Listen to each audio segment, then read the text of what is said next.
I'm Van. I'm Sori. That's Sparky. And Salty. We're going to do a band we've never done before. This is Machine Head. Machine Head. What an interesting name. The song Davidian. I'm assuming that's going to be about David Koresh. Because it was called the Branch Davidian Compound. Oh. There's a show. I think it was a History Channel. Yeah, we watched one episode and didn't watch the rest of it. The Waco thing? Yeah. Well, we watched the documentary. Yeah. But there's like a live action retelling. Such a weird. Yeah. Story. Yeah. ATF went in there and I think it was the ATF. They got their asses kicked and then they came back and. There was a lot of weird stuff there. A bunch of evil shit. Yeah. It's what happens when you give the finger to the government and beat the hell out of the government on national TV. They had to send a message, but I could be reading into this thing, so I'm gonna try to like read it objectively and not read my assumptions into the song. But I'm pretty sure it's gonna be about the Branch Davidians.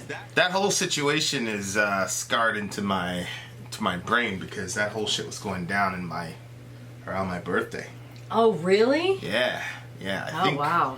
And you always knew, like, you've been into what's going on around the world. Well, I was a kid when that was going down, but yeah, it was around my birthday. Yeah. So I think they actually like lit them up and everything, like either on my birthday or the day before or something like that. So like everything came to a head. But anyway. Did it bother you, like make you sad and all that? Like how you get when bad stuff happens now? We'll talk about it later. Oh, okay. All right, so Davidian, because I don't want to talk about. I want to go for the whole thing, and then it might be something else. Might be this kid named David who picked on him. And, right, or David from David and Goliath. Yeah. All right. Let's do it. And go.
Some real shit. Pretty sure that's what it was about. I like that. Pretty sure that's what it was about. I mean, I wouldn't have gotten that from reading it, from hearing it. Well, you know how I always say the title dictates the, Yes. the song. Yep. So I'm assuming it's about David Koresh and the Branch Davidians. You can correct me if I'm wrong, but blind man asked me forgiveness. I won't deny myself.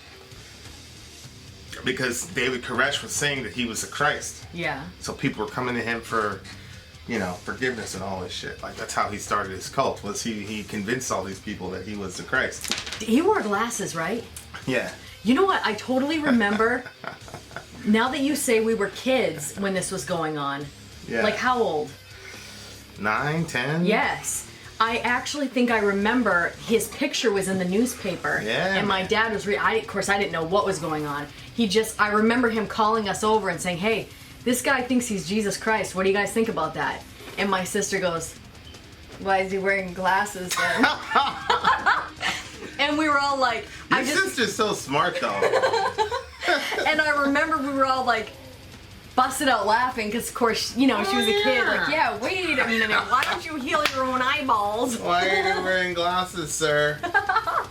And then we just went on with our day. Like, I didn't know what was going on with him, but...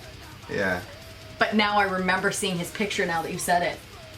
Yeah. I'm going to ask my dad. I guarantee that was who it was. Anyway, so why does it say blind man asked me forgiveness? Because that's what you do. Did they have to ask him for forgiveness? Well, that's what you don't you ask Jesus for forgiveness? Yes. That's what you do with any messianic figure. You ask him for forgiveness, but he's saying blind man because you're blind to the fact that you're following a cult leader. Of course, think about this. So this guy Menachem Mendel Schneerson was in Brooklyn. Yeah. About 20 years ago in Brooklyn. Yeah. And I remember we had a bunch of Jewish friends, and they used to have this radio show with this tune, Mashiach, Mashiach, Mashiach. And it was about... So cute.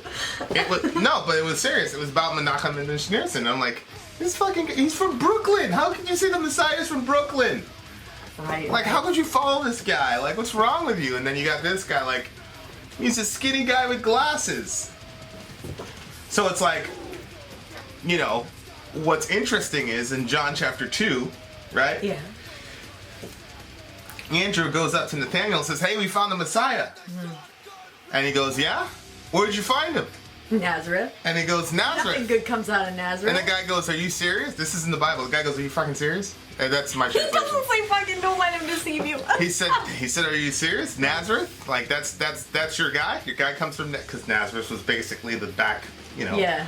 I mean, Brooklyn is more prestigious than Nazareth. Everybody has that city in their Yeah. area where it's like that place. Yeah, like Brooklyn is more prestigious than Nazareth was. You know what I mean? Okay. Like, comparatively. So here I am making fun of these people. Messiah's from Brooklyn. Oh, Really? it came from Nazareth. Let me jump on the train and go visit your Mashiach. When in reality, Menachem Mendel Schneerson had a better chance at it than Jesus did. Good night. That's He's crazy. from Nazareth. So, but this is what I'm saying about the Bible. It's like people in the Bible weren't just like, oh yes, you're the Let me Messiah. pick the most They glorious had spot. extremely human reactions. Mm-hmm. Because in any time you want to start a religion or a cult or whatever you want to say, because they call, you know, Jesus movement a cult, you're gonna have people who are like true believers, like, yes, let's do it. Yep. And then you're gonna have people like, what the fuck is wrong with you guys? Right. Like, the guy's from Brooklyn, he's from Right. Nazareth, get out of here. So it's just very, very interesting. So it's blind man asked me for forgiveness, I won't deny myself. When he says I won't deny myself, meaning he won't deny himself saying that he's not the Christ? Or does he mean I won't deny myself sexually with your wives? Because remember he took everybody's wives? Yeah. I didn't even see that point. Yo, that's a good point. Well, Yeah. that's because that's the part that made me the most angry. I was like, how the fuck that's is always this the part happening? that's always the part you folks. Yeah, Yeah, but because I remember that guy that was in the thing, and he was like bothered by it. He wanted his wife, you know. Yeah. He didn't want to share her. Yeah, I wouldn't share And she you was there. like, well, you know, and then I'd kill the guy. Ugh. I And then wouldn't remember I wouldn't kill him. I'd just say, I'd be like, what? we're doing what? Let's. We are out of your movement You are not. immediately. You are not the Messiah. Good day, sir. Remember when he started having like he impregnated her? Yeah. And then Yeah. he would like come. Basically, oh my gosh. Yeah, a so lot of people have frustrating. no context, but basically David Koresh was basically saying that you know, indulging in sexual activity is sinful, but because he was his first coming, in Jesus' first coming, he was sinless, so he had to indulge in sin so that he could relate to us the second time around.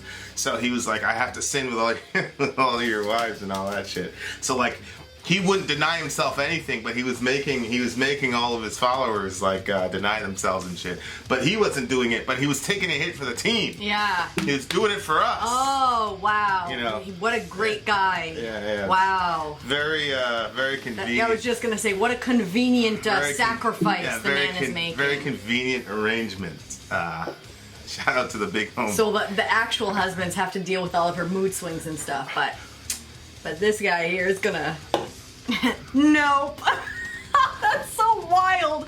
And I can't believe people stayed in that environment. Your suffering's my wealth. I feed off pain, force fed to love it. Disrespect you have given. Who gave disrespect? Well, it's probably like any sort of like questioning. Because they had to If apologize? you question him at all, like you know, that's it. Can't question him. But you know, a lot of parents act like cult leaders with their kids. Mm-hmm. Like, Absolutely. if your kid like questions you and you take that as disrespect, then you're basically saying that you're a little cult leader in your little family. You know what I mean? Why are you looking at me like that? Because you don't I agree? would no, I totally agree. It's just I would be that cult leader if it wasn't for you. What do you mean? I can't stand arguing with the kids all the time.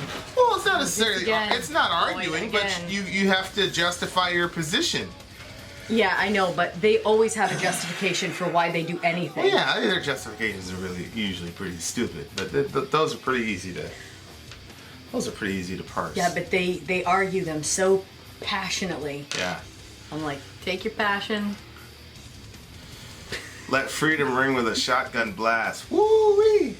Now, who? Like them when they were shooting at the cops coming at them? Well, I think it could go both ways, because what happened is they believed that they were at the forefront of Armageddon. And, Right. and of course, they believed that the government was coming after them, and Yep. that was going to initiate Armageddon. Of course, they were half right, because the government did go after them. Mm-hmm. You know, and so, and I cannot believe the government did that. well, it had happened about 3 months prior. Was Ruby Ridge, right, where you had these basically white separatists who got ambushed by the FBI, by federal agents. Yeah. And you know, that's the one he killed. Is that the one where he killed the wife and all that shit? And so people were like, "What the fuck is going on?" And by the way, this was happening under the Clinton administration. All this statism. Just so you know. So yeah, so people were already pretty tight with the government because of that. You know. Yeah. Because it was, when brothers get shot on camera, it's one thing. But when it's nice, good Christian law-abiding Anglo-Saxons that are getting murked, and it was unjust. I mean, it was clear. Look, like I say all the time, like, racism is terrible, it's horrible, but you don't get to kill, neo-Nazis or whatever because they're racist, and they get to have guns. That's the Second Amendment. Right. So they get to be racist and they get to have guns. That's what it means to live in a free society. You don't just get to go, but they basically hunted him down and shot him, killed the dude's wife right in front of him. So it fomented all this anger and distrust toward the government. Of course, yeah. And then you had Janet Reno standing up there. I don't know if you remember Janet Reno. You know what's crazy is that they had guns, and so did the Waco people, and look what happened. People are always like, if we have our guns, so in case the government comes against us, we're going to protect ourselves. Yeah, but look right. what happened. Right. Look, they all ended up dead. Well, what actually did happen was the ATF showed up, and Koresh opens the door, and they blasted him. He had his hands up, and they shot him. Now, I don't agree with what this guy did, but at the same time, I don't agree with what the government did to go at him. Well, they had amassed a bunch of weaponry, so they gave it back to him, and they sent the ATF home. I remember that. He got bodied, 3 of them. Killed 3 ATF, and this happened like on TV. Yep. It was such an embarrassment.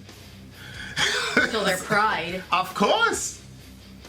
Because the Ruby Ridge thing had happened like 3 months prior, right? Mm-hmm. I think it's 3 months prior. And in that one, the government won. The government was the aggressor, and they were basically trying to justify themselves. But in this one, it was basically like a Ruby Ridge happening again, only this time they fought back and they won that battle. And so you saw these ATF agents being carried off on stretchers dead, and David Koresh is on the phone going, I told you I'm the Messiah, you can't fuck with me, blah, blah, blah. You motherfuckers got hit, da, da, da, da, da. He was making a big deal out of it. And you know what I mean? That, you know, so then the government had to respond. Because this now happened on national TV. You can't let that happen where regular civilians, regular citizens kick your ass on national TV. You can't let that happen. Then everybody's gonna get big ideas. Well, yeah. Then that Second Amendment shit would be real. Right. Where the common citizen would get the idea that they could do something against their government if the government ever tried to do something tyrannical. So that whole, and then what they did was, you know, they came up with elements of the FBI who were basically, you have divisions within the FBI that are basically military divisions. I mean, a lot of these guys even get deployed and get attached to special mission units. Oh, really? Oh, okay. yeah. And so you had those guys, and then you had some Delta operators who Delta, that's the Army. Right. But you completely violated posse comitatus.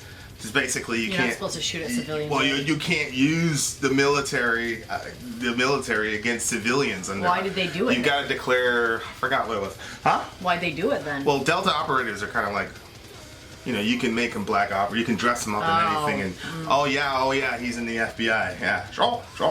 He's in our local police force. Yeah, he's in the local police, all that shit. And they just basically went to siege and killed those people. You know, they really did, because it was now a situation where there was a media, the media played such a huge role. I'm convinced that more people would have died if we would have had Facebook and Twitter and all that shit, because of the saturation of the media.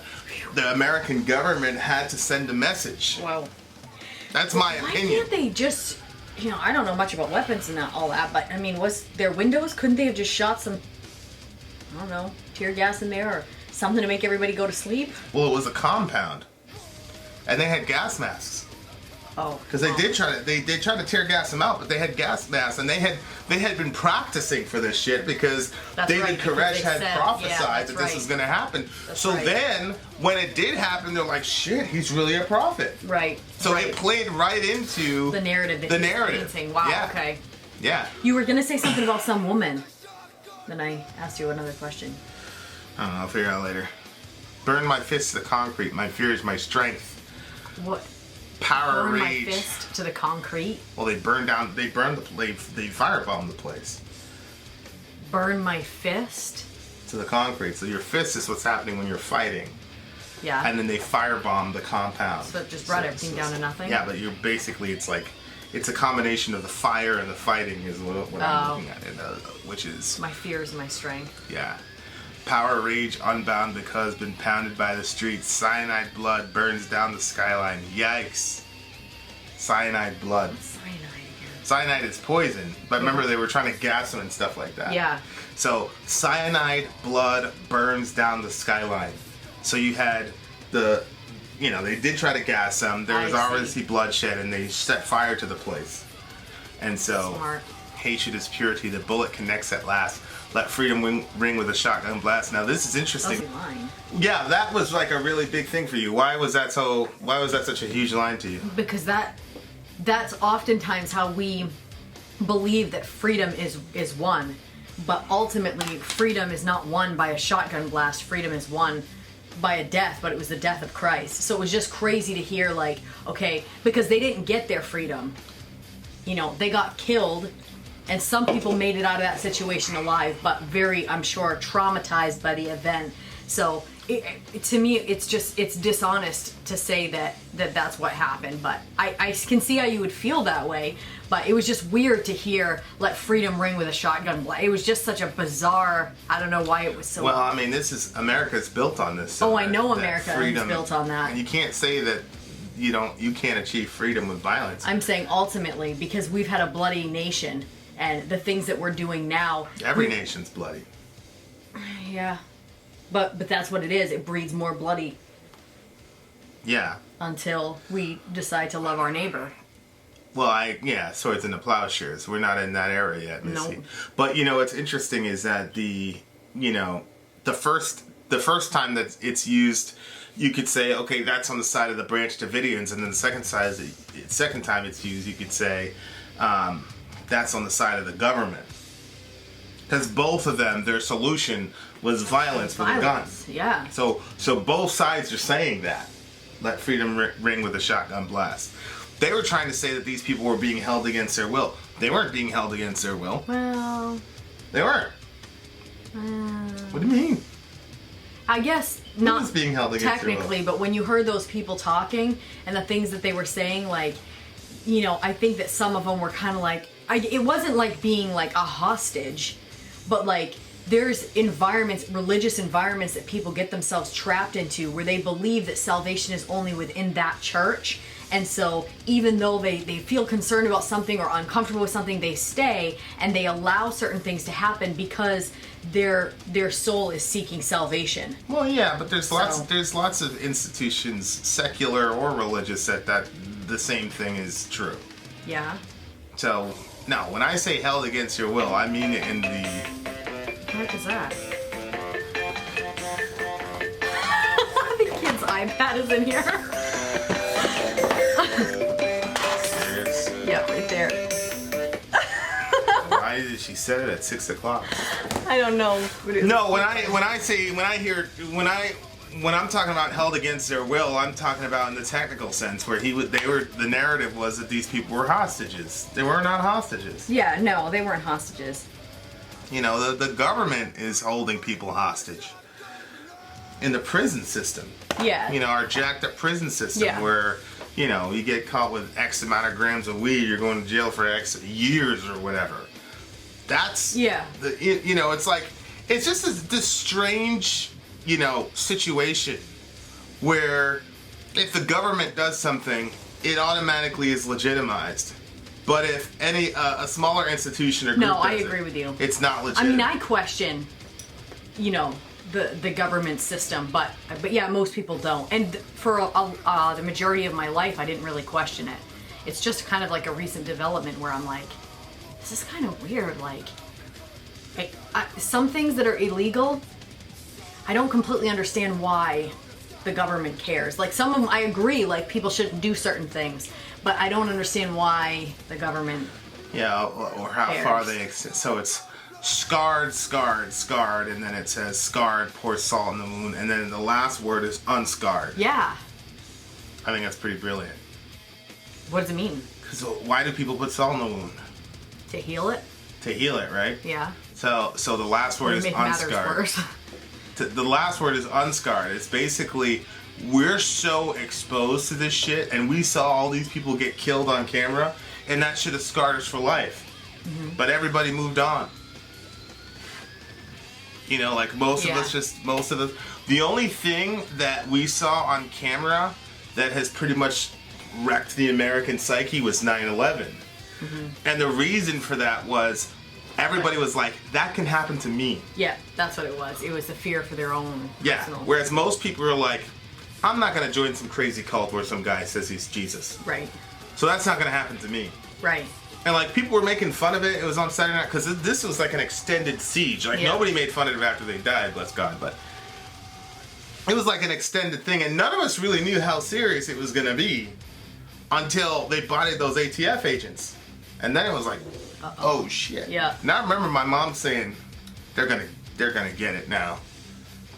And my mom was like, really, like, I remember, like, this guy, in my mind, I was like, this guy's a false messiah, like, this is fucked up, they need to take him out. And my mom was like, what are you talking about? Like, you can't do this to these people, you can't do this to this guy. Now, he was a child molester, so I don't feel any pity for him at all.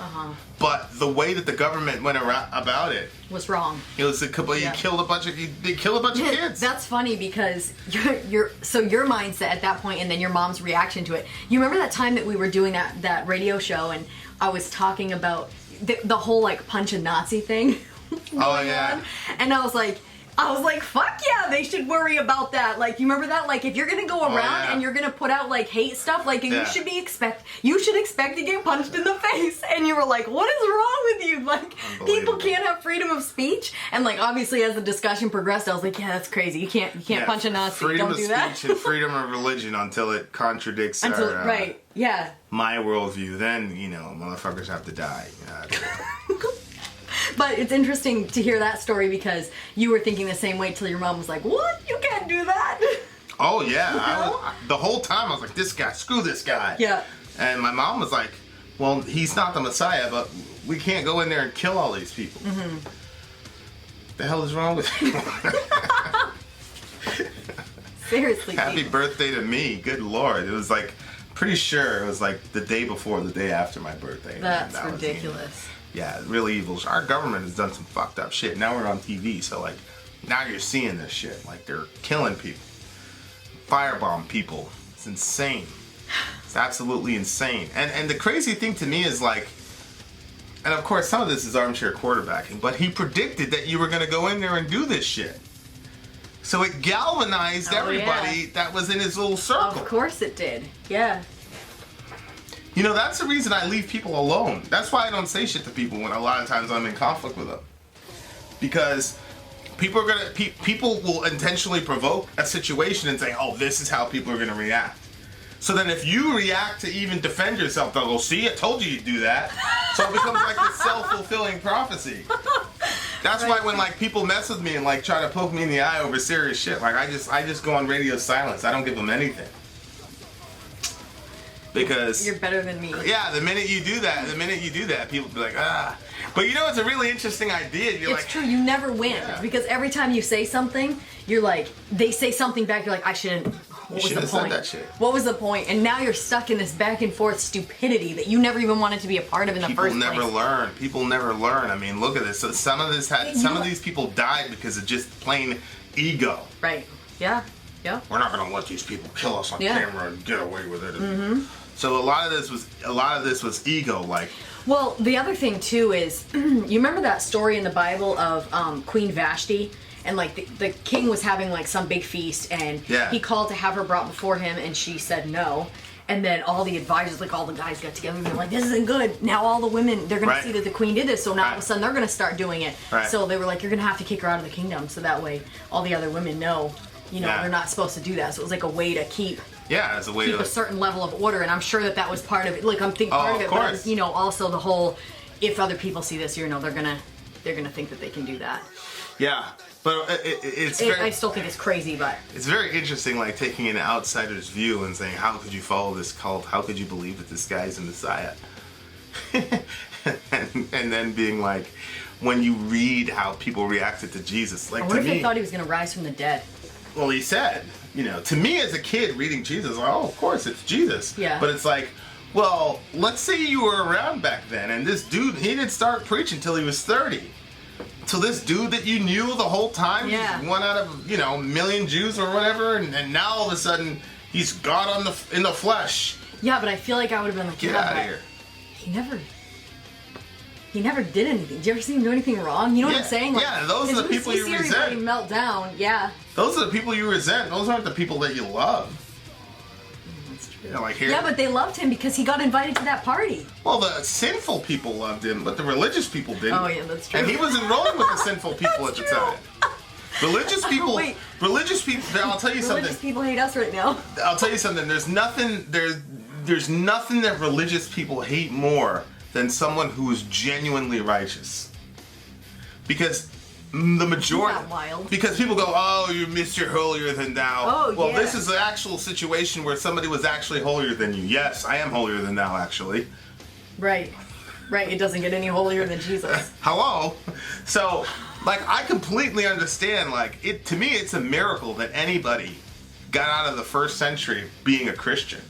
And this is one of the things where, I love the big homie Aaron Ra, but it's ridiculous. He believes that Paul existed, but Jesus didn't.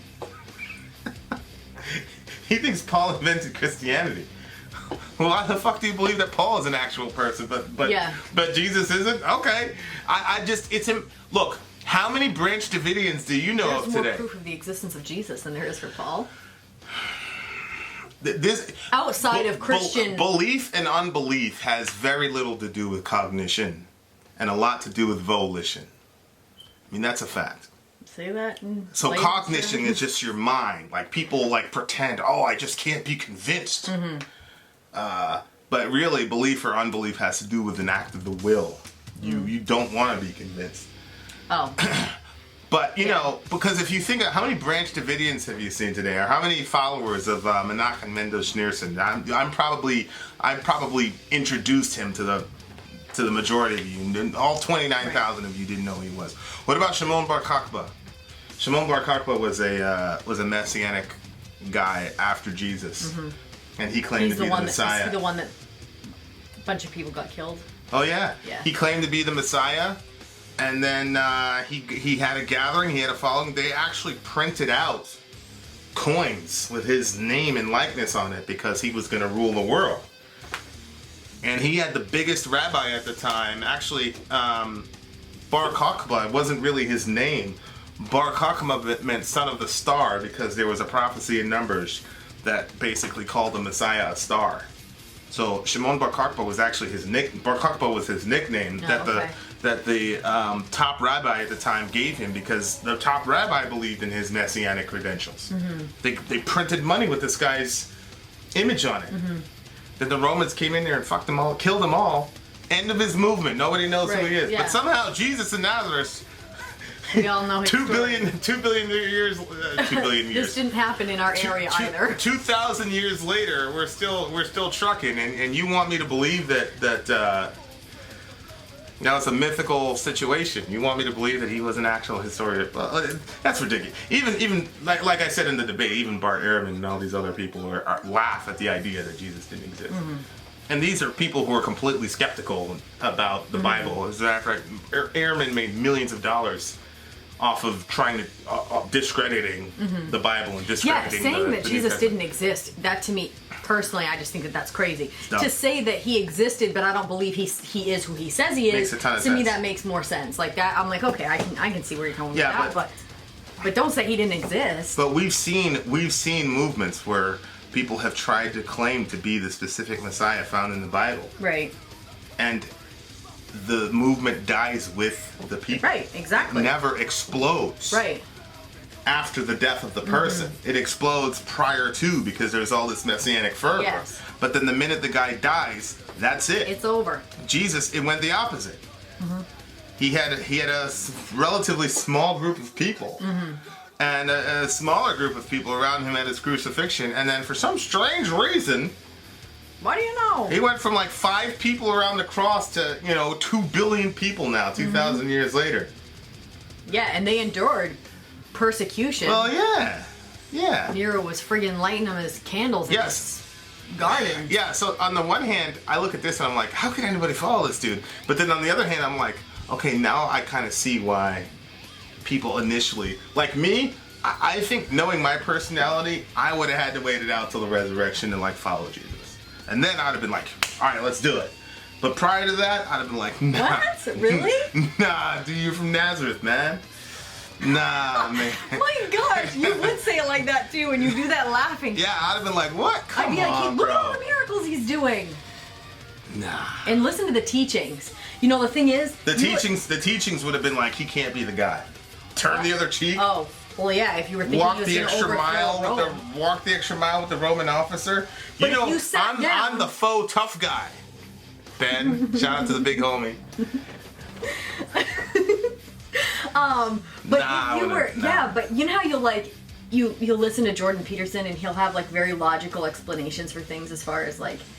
But, I mean... Jordan when, Peterson it basically has a Christian worldview with a Jungian twist. I mean, Well, when Jesus was talking about turn the other cheek, wouldn't you have said, yeah, that's actually, if you sit Hell down and no. you break it down, No way. that's the only way it'll actually stop the violence.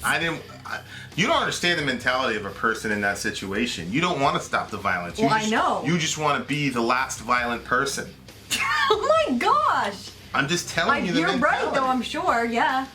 You're not thinking about stopping the violence. See, I was raised on stop the violence. Nah, what violence were you even exposed to? No. Just when you're talking about, turning the other cheek. Yeah, you were raised like so was I, but I was also raised. I also saw some pretty terrible shit. Yeah. I saw dudes get shot, and then everybody, some people crying, and some people like, "Yo, let's go right now." You know what I mean? Yeah. So, I mean.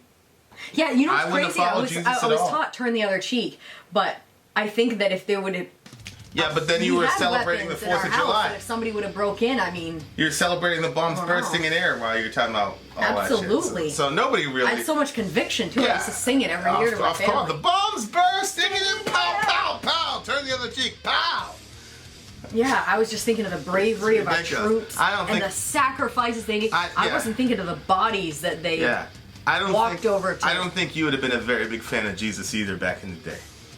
I think you're deceiving yourself. I'll let myself live in the deception. Yeah. I want to believe that I would have followed such an upstanding citizen. Yeah, but that scar, pour salt in the wound, and then unscarred is interesting because it's like the scar of what we did to those people just completely is over now. Nobody even cares except for the people that were there. Well, yeah, I always think that it's weird, and I think I've said this before, but like, after you go to a funeral or something, and then everybody goes out to eat, and then at the restaurant, like, everybody's like laughing and talking. Not everybody. There's people that are sad, but a lot of people are just going on about their day. And like, I remember during 9/11 thinking, because I saw some of it, on this, we had this small little TV, and I remember seeing some of it and being like, thinking, is that real? Like, I don't even know if that's real. Like, it looked so weird to me. And they were saying, people are coming after America, and I remember my sister was panicking and stuff like that. And then, but just, like we still went in the kitchen and made our sandwich. And I remember thinking, this is so weird. Like, people are jumping off these buildings. There are people dying right now. And in the middle of that situation, I'm friggin' making a pickle sandwich. Like, that's a weird thing. Like that. But yeah, I think at some level that's a healthy thing because, you have to live. Yeah, but it's weird. Yes, I know. It's you strange, have to. But I also think it's unhealthy if you don't learn the lesson that you're supposed to learn from that situation. What and I think there was a very lesson is that? In this particular situation, it means that we have a really fucking tyrannical government, and there should be a lot more lack of ease, and that's the reason I pointed out that this happened during the Clinton administration. Ruby Ridge happened during the Clinton administration. Because people want to play these political games and say, "Oh, it's Trump. Trump is so fucked up." Oh, and the Republicans want to say, "Oh, it's Obama." That's why when I was talking to a guy, I'm like, "You realize Obama killed more people with drones than Bush did?" And he that's the guy that said, "You sheep, you're a sheep. For some reason, you don't like Obama." And then he tried to imply it's because Obama was black.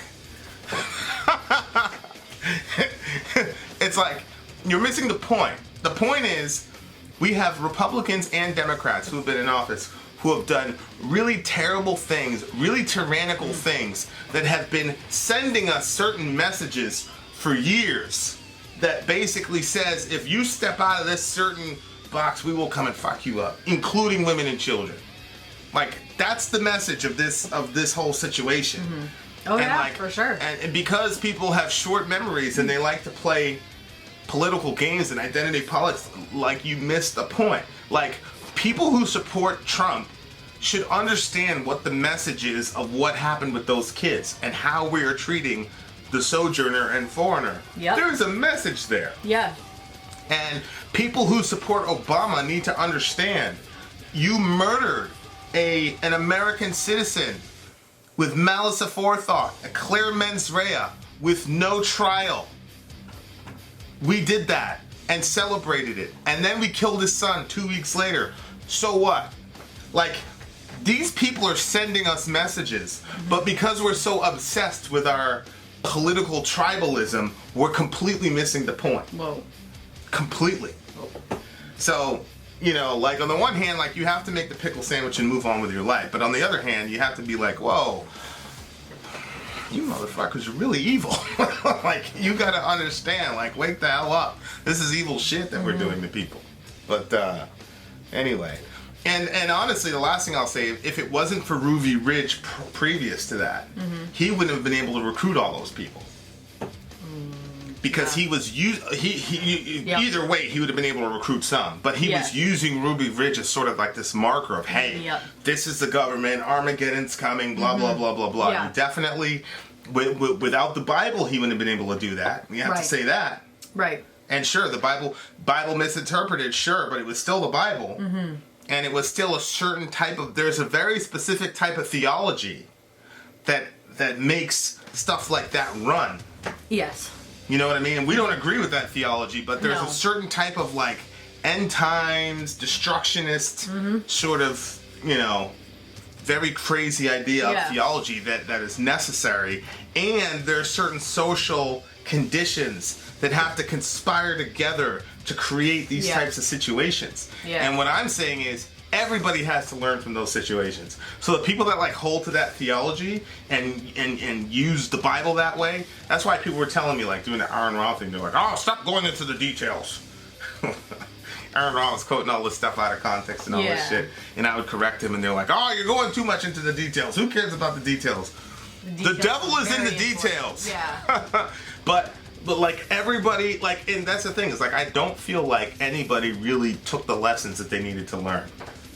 Federal agents didn't learn the lessons that they needed to learn. Right. The only thing that they learned was how to be, I know for a fact, the only thing they learned was to be more efficient about going after people like that, so that none of their people get hit. Because, I mean, you have it all on tape and you see, okay, this is where we made the mistake. But the bigger picture, they don't see it. Wow. And like Americans don't see it, and like the people that hold the theology that contributed don't see, hey, when you handle the Bible this way and start with all this alarmist bullshit about Armageddon, you create situations where people can take advantage of that. We didn't learn that lesson. There's a bunch of lessons that need to be learned there in all these situations, and we never do. But anyway, what do you give the song? Oh, I forgot. Did you forget we're a reaction channel? I did. I thought we were a conversation Social channel. commentary. Can you find this anywhere else? You can't. I guess I would give it. I really enjoyed the music and I loved the drumming in there. So, conversation afterward was nice. I'm gonna give it an 8.5 or a 9. A Nate and a half. 8.5. Didn't you used to date a guy named Nate? No, I said Nate. I did. You have nothing to worry about. I will be taking applications. For what? Okay, 8.5. I gave it an 8. I like the breakdown at the end where he just let the music play, didn't feel he had to say anything. Yep. I love that shit. I mean, I forgot it now, but during it, I was picking up on the riff. It's like a repeated. I'm like, okay, this one I could say afterwards. Yeah. But then we got into all this conversation. I'm like, it's a very interesting conversation. I'm going to watch this again. Yeah, I watch basically all of our videos. I'm a big fan. He does. All right. I don't. I give it an 8. I give it an 8. By the way, shout out to the big homie, Viking Apparel. That is coming on the way. Maybe we can set up a little contest or something. You guys can win a Viking. I'll buy you a Viking Apparel shirt. Let's think of a contest. Maybe if you in this video there's going to be the contest, or it's going to be in one of our random videos coming up. There's going to be a draw for it. We'll figure 127. First person to email us 127. In this video? I will buy you a Viking Apparel shirt because we're getting one from the big homie. What? And we will buy you a Viking Apparel shirt. 127. Shout out to the big homie. All right, first person to do 127. Also, we have a huge thing, something never been done before, to our knowledge anyway. Oh, yes. Yeah. Personally very excited Vin about and this Sori one. taking care of business. Yes. Nis. We don't play around. Okay, so a lot of exciting stuff coming down. You guys are going to love it too. All right. Okay. Vin out. Sori out. Gone.